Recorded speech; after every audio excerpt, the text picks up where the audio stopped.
आज के वीडियो में हम कक्षा अष्टमी रुचिरा तृतीय भाग जिसका कि द्वितीय पाठ बिलशिवाणी न कदापि में श्रुता यानी बिल की आवाज़ मैंने कभी नहीं सुनी, उस पाठ का मैं दूसरा पाठ लेकर आया हूँ यानी प्रश्नोत्तर। इसके अलावा मैं इसमें ऐड कर रहा हूँ शब्दार्थ कस्मिंचित किसी वन में, शोधार्थः भूख से व्याकुल, अंतरे बीच में निगूढ़ो बुत्वा छिप करके, सिंह पद पद्वती शेर के पैरों के निशान या शेर के पैरों के चिन्ह, रवह शब्द या आवाज़, यावत तावत दोनों ही अव्यय शब्द हैं, जब तक तब तक। अगले वीडियो में मैं आपको अव्यय शब्दों के बारे में बताऊंगा। तो यावत और तावत अव्यय शब्द हैं। समयः शर्त, बाह्यतः बाहर से, यदि तरही ये भी अव्यय शब्द हैं, दोनों एक साथ आते हैं। यदि यानी अगर, तरही यानी तो, यदि मैं वहाँ गया तो ऐसा हो जाएगा, तो दोनों एक साथ ही आते हैं। तत्श्रुत्वा यहाँ पे संधि विच्छेद होगा, तद्दन श्रुत्वा वह सुन करके।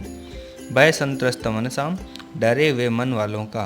हस्तपादिका क्रिया या हस्तपादिका यानी हाथ और पैर आदि से संबंधित, यानी इसमें जब आप संधि विच्छेद करेंगे तो दो वर्ड आएंगे, हस्तपाद धन आदि कहा। इसके अलावा वर्ड मीनिंग है वे पथु कंपन यानी वाइब्रेशन, भोज्यम भोज्य पदार्थ या भोजन योग्य पदार्थ, सहसा अचानक एकाएक, अनागतम आने वाले दुख को, सोचते चिंतनीय होता है या सोचते हैं, संतस्य रहते हुए या रहते हुए काके की, जरा बुढ़ापा यानी आयु, कुरुते करोति निराकरण करता है या सॉल्यूशन करता है, बिलश्य बिल का गुफा का। इसके अलावा हम चलते हैं प्रश्नोत्तर की तरफ। इस पाठ का पहला प्रश्न है जिसमें कि केवल शब्दों का उच्चारण करना है, जो हमने वर्ड मीनिंग में सारे के सारे शब्द कवर अप कर लिए हैं। तो हम चलते हैं सीधे दूसरे प्रश्न की तरफ। एक पदेन उत्तरम लिखत यानी एक पद में उत्तर देना है। पहला प्रश्न है सिंहस्य नाम किम आसीत या सिंहस्य नाम किम, यानी शेर का नाम क्या था। तो शेर का नाम क्या था, खरनखर। तो खरनखर इसका एक पद में आंसर देना है, यानी वन वर्ड आंसर है। गुहाया स्वामी का आसीत दधिपुच्छः, गुफा का स्वामी कौन था, दधिपुच्छ। सिंह कस्मिन् समय है गुहाया समीपे आगतः, शेर किस समय पे गुफा के समीप में आया था, किस समय आया था, शाम के समय, तो सूर्यास्त समय। हस्तपादिका क्रिया के साम न प्रवर्तनते, हाथ पैर आदि की क्रियाएं हैं किन की प्रवर्त नहीं होती है, अर्थात किन लोगों की हाथ पैर आदि क्रियाएं प्रवर्त नहीं होती है।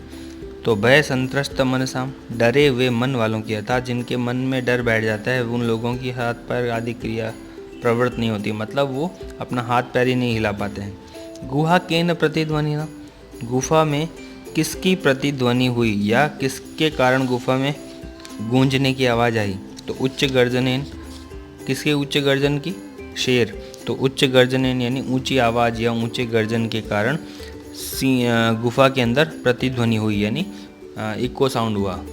अब चलते हैं हम तीसरे प्रश्न की तरफ। तीसरे प्रश्न में जो मैंने अभी आपको बताया कि अव्यय शब्द, तो अव्यय शब्दों का एक वीडियो अगले वीडियो में आएगा आपके लिए, जिसके अंदर मैं सारे के सारे अव्यय शब्द बताऊंगा जो इस चैप्टर में और इस पूरी बुक में आए हुए हैं। तो इसके लिए मैं एक प्रश्न बता देता हूँ। देखिए, कुछ ऐसे होते हैं जो एक साथ दोनों आते हैं, यदा के साथ जैसे तदा आता है, और यावत के साथ तावत आता है, और यदि के साथ तरही आता है। तो इस प्रकार की कुछ अव्यय शब्द होते हैं जो दोनों एक साथ आते हैं, तो वो भी इसमें आए हुए हैं, और नॉर्मल सिंगल अव्यय शब्द भी इसमें आए हुए हैं। प्रश्न क्या कहता है, मंजूषात अव्यपदम चित्वा वाक्यानि पूर्यतः, अर्थात मंजूषा ऊपर दे रखी है। मंजूषा क्या होती है आपको इतना पता हो गया होगा, 8वीं कक्षा में आए तब तक। ये जो ऊपर का एक बॉक्स होता है, इस बॉक्स को ही मंजूषा कहते हैं। तो यहाँ पे बॉक्स के अंदर 5 वर्ड दिए हुए हैं, सदा हमेशा, बही बाहर, दूरम दूर, तावत तब तक, तरही तो, तदा तदा यानी तब, यदा जब, तदा तब।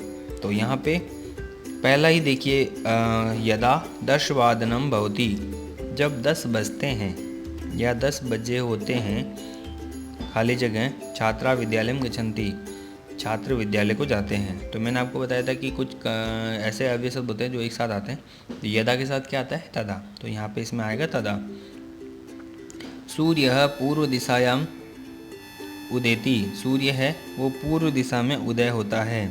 अब देखिए सूर्य है वो हमेशा उदय होता है, तो यहाँ पे उत्तर आ जाएगा सूर्य है पूर्व दिशायाम सदा उदेति, अर्थात हमेशा सूर्य पूर्व दिशा में उदय होता है, बिल्कुल।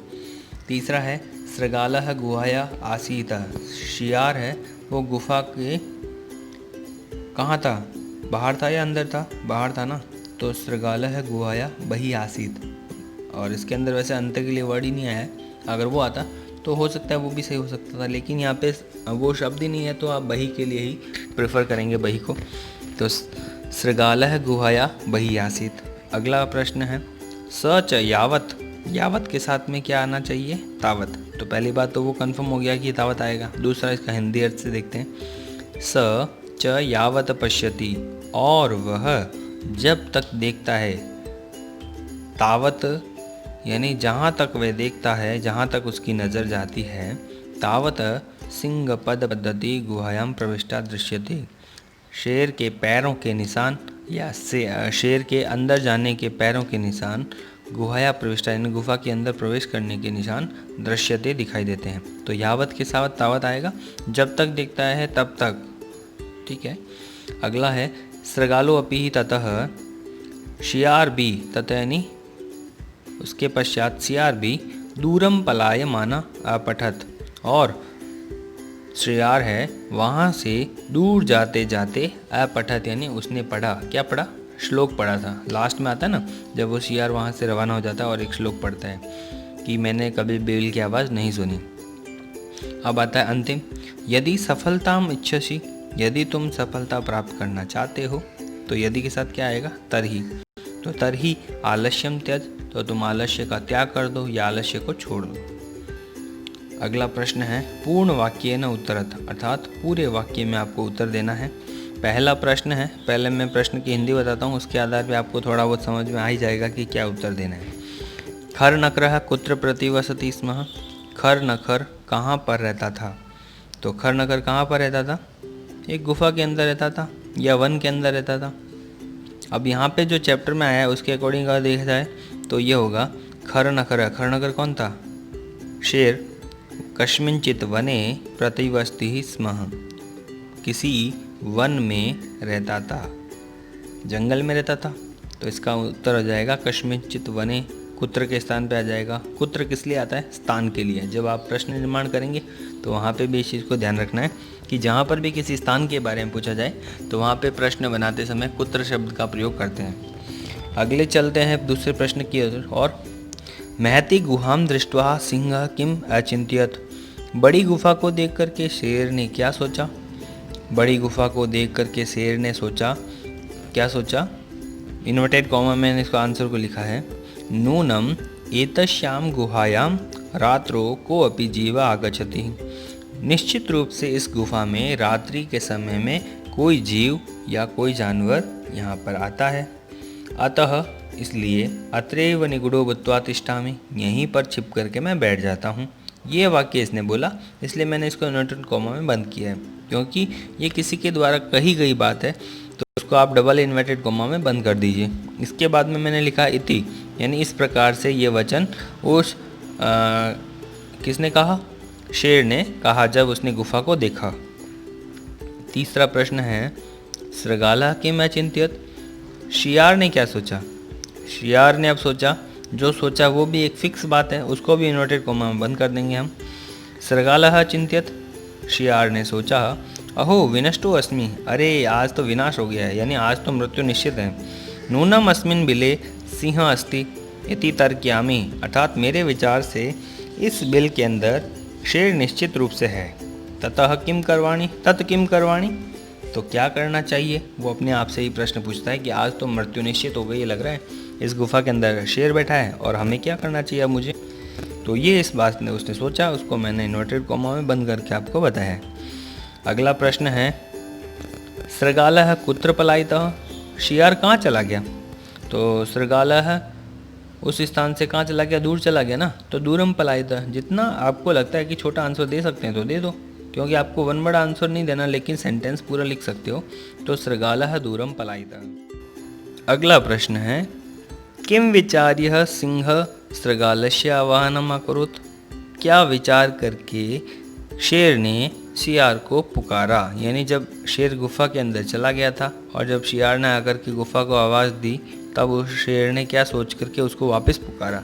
इस बात के बारे में कहता है कि मम आह्वानम श्रुत्वा, शेर ये सोचता है कि मेरे आह्वान को सुन कर के स बिले प्रविशः, वह बिल में प्रवेश करेगा और मैं भोजनम भविष्यति, और वह मेरा भोजन हो जाएगा।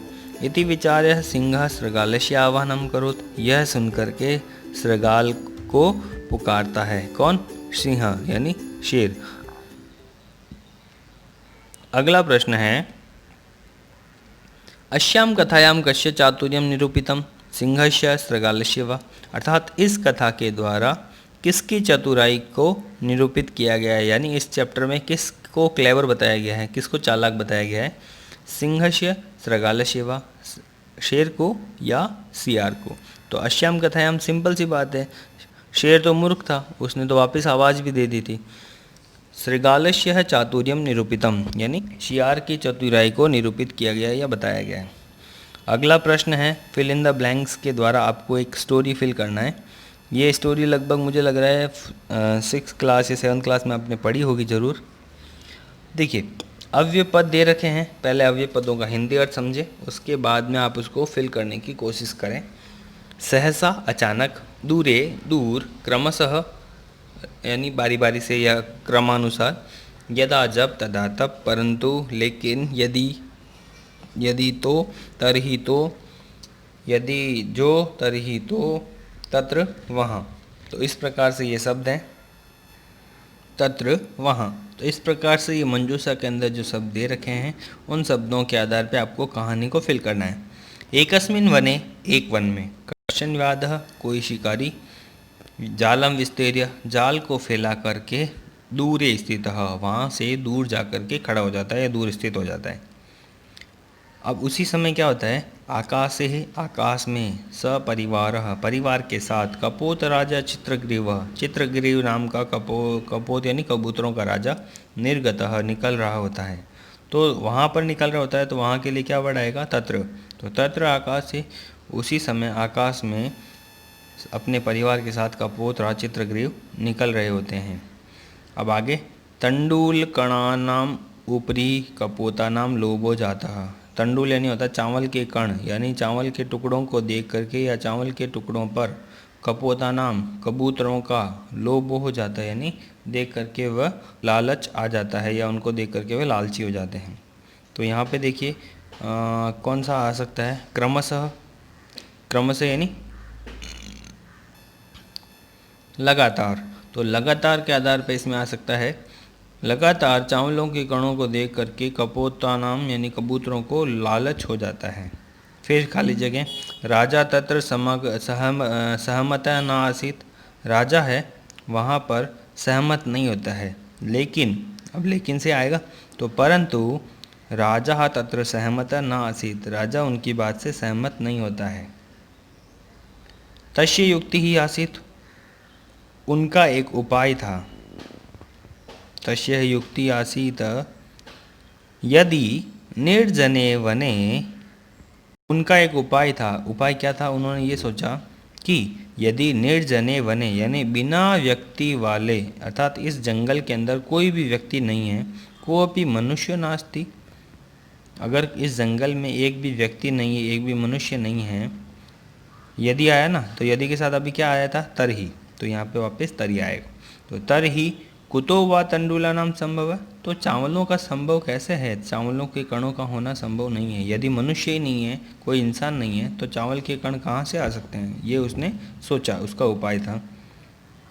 तो खाली जगह वापस आती है, राज्ञः उपदेशम अस्वीकृत्य, राजा के उपदेश को स्वीकार करके, राजा कौन था, चित्रग्रीव, तो इसके अंदर आ जाएगा यदा राज्ञ उपदेशम अस्वीकृत्य, यदि राजा के उपदेश को अस्वीकार करके, यहाँ पे उपदेशम में से म में से अ अलग होगा तो अस्वीकृत्य यानी अस्वीकार करके, ते नीचे ही आगता, और वह नीचे आ जाते हैं। कौन, बाकी कबूतर। अब राजा की बात नहीं सुनते हैं और वे बिना उसके उपदेश की अवहेलना किए, उसके आदेश की अवहेलना किए वे नीचे आ जाते हैं। अब जैसे ही नीचे आते हैं, यदा आया था, इसके बाद आएगा तदहा, जाले निपतितः और जाल गिर जाता है। अतः उक्तम इसलिए कहा गया है। सहसा विदधीतः न क्रियाम अचानक से कोई भी कार्य नहीं करना चाहिए। अब यहाँ पे आएगा सहसा। तो इस प्रकार से इस कहानी को फिल किया गया। अब आता है इस चैप्टर का एक प्रश्न जिसमें कि बहुत सारे सेंटेंस दे रखे हैं। उन सेंटेंस को आपको घटना के आधार पे आपको जमाना है। पहले मैं आपको बता देता हूँ सारे के सारे सेंटेंस का हिंदी अर्थ। उसके आधार पे आपको बहुत आसान हो जाएगा कि कैसे इसको सीक्वेंस वाइज करना है। देखिए, पहला सेंटेंस है गुहाया स्वामी दधिपुच्छ नाम सृगालः समागच्छत्। गुफा का स्वामी दधिपुच्छ नामक सियार वहाँ पर आया। सेकेंड सेंटेंस, सिंह एकाम महतिम गुहाम अपश्यत्। शेर ने एक बड़ी सी गुफा देखी। परिभ्रमण सिंह सुधारतो जाता है। घूमते हुए शेर भूखा प्यासा हो गया। दूरस्थः सृगालः रवम कर्तुम आरब्धः। दूर से ही शियार ने आवाज़ करना प्रारंभ कर दिया। सिंह सृगालस्य आह्वानम् अकरोत्। शेर ने सियार को पुकारा या उसको आह्वान किया। दूरम पलायमानः सृगालः श्लोकम् अपठत्। दूर जाते हुए शियार ने एक श्लोक पढ़ा। लास्ट सेंटेंस है गुहाया कोऽपि हि अस्ति इति सृगालस्य विचारः। यानी शियार का ये विचार था कि गुफा के अंदर कोई न कोई निश्चित रूप से है, कोई भी इसके अंदर है, कोई तो इसके अंदर है। तो इस तरह से जो सेंटेंस दे रखे हैं उनको अगर अपन सीक्वेंस वाइज जमाते हैं तो देखते हैं सबसे पहले सेंटेंस आना चाहिए कि घूमते घूमते। पहले तो शेर क्या होता है, भूखा होता है ना, तो ग वाला सेंटेंस पहले आएगा। तो परिभ्रमण सिंह सुधारतो हो जाता। इसके बाद दूसरा सेंटेंस है, अब उसको क्या दिखाई देती है, एक गुफा दिखाई देती है। तो अब शेर को एक गुफा दिखाई देती है तो सेकंड वाला सेंटेंस है, सेकंड नंबर पे आ जाएगा ख 2 नंबर पे। सिंह एकाम महतिम गुफाम अपश्यत्। शेर ने एक बड़ी सी गुफा देखी। तीसरे नंबर पे है, अब देखिए जब गुफा देखने के बाद वो क्या करता है, वह गुफा के वहाँ जाता है। तो कहानी में ये बताया जाता है कि दधिपुच्छ नाम का एक सियार है। तो पहला वाला सेंटेंस आएगा 3 नंबर पे। गुहाया स्वामी दधिपुच्छ नाम सृगालः समागच्छत्। गुफा का स्वामी है दधिपुच्छ नामक सियार वहाँ पर आया। अब जैसे ही वो शेर अंदर जाता है, रात्रि के समय में शियार वहाँ पर आता है। इसके बाद अब क्या होता है कि गुहाया को अपि अस्ति इति ही सृगालस्य विचार है। अब शियार को ये लगता है कि इसके अंदर, गुफा के अंदर कोई ना कोई है। जब वो आता है और उसको पैरों का निशान दिखता है तब उसको लगता है हाँ गुफा के अंदर कोई ना कोई ज़रूर है। तो यह आएगा सबसे लास्ट वाला सेंटेंस 4 नंबर पे। इसके बाद दूरस्थः सृगालः रवम कर्तुम आरब्धः। और जैसे ही उसको पैरों के निशान दिखाई देते हैं तो वह दूर से ही शियार है वो आवाज़ करने लगता है या उसको पुकारने लगता है या फिर कुछ शब्द या कुछ बोलने प्रारंभ कर देता है। तो रवम कर्तुम आरब्धः, कुछ पुकारना या कुछ आवाज़ देना प्रारंभ कर देता है। इसके बाद जब उसकी बात को सुनता है, गुफा को आवाज़ देता है, तो उसके बाद शेर वापस उसको पुकारता है। तो सिंह सृगालस्य आह्वानम् अकरोत्। शेर ने शियार को पुनः पुकारा या फिर से आवाज़ देता है, उसको पुकारता है। इसके बाद दूरम पलायमानः सृगालः श्लोकम् अपठत्। और लास्ट में उसकी इस आवाज़ को सुन करके उसको पता चल जाता है कि इसके अंदर शेर है। तो दूर जाते हुए शियार ने श्लोक पढ़ा। तो दूरम पलायमानः सृगालः श्लोकम् अपठत्। तो इस प्रकार से ये सीक्वेंस इस कहानी का हो जाएगा। इसमें सारे सेंटेंस नहीं दिए, कुछ सेंटेंस बीच बीच में से दिए हैं। तो इस तरह से आप इसका हिंदी अर्थ करके आप समझ सकते हैं कि इसमें कैसे सीक्वेंस से करना है। तो कैसा, इसमें आपको जो चैप्टर के सारे क्वेश्चन आंसर मैंने करवा दिए हैं। इसके अलावा आपको कोई अगर डाउट्स हैं तो आप कमेंट बॉक्स में, और मुझे अगर पर्सनली नंबर है आपके पास तो उस पर कमेंट बॉक्स में ज़रूर बता सकते हैं कि कौन से क्वेश्चन में आपको डाउट्स हैं। इसके अगला जो वीडियो होगा मैं इसी चैप्टर से रिलेटेड है, अव्यय शब्द, उसको मैं लेकर आ रहा हूँ। तो अगर आपने अब तक हमारा चैनल सब्सक्राइब नहीं किया तो इसे सब्सक्राइब करें और वीडियो को शेयर ज़रूर करें। धन्यवाद।